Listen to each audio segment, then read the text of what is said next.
My guy, as far as guitar solo wise, was the guy that played for this band called Rat. His name was Warren DeMartini. Warren That was my guy. DeMartini. That was my guy, man. He just something about his riffs.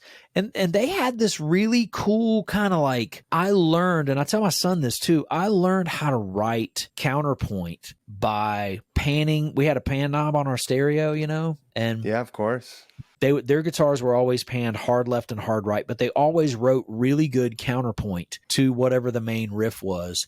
And people think I'm crazy, but if you take those Rat guitar parts and you pan them left or hard right, and you listen to what actually each one of them is playing, it's genius, man. And it's very counterpoint. Like when I produce artists or work in the studio, it's like I always have to do my hands like this. I'm like, guys, your parts have got to go together like this. You can't just all try to play the same riff and miss it by like that much. Like there can't be 5 of you playing in a band, you know, if you're all playing the same riff. And that's where I learned counterpoint was those 2 guys' parts, because I would hear the whole song as a whole.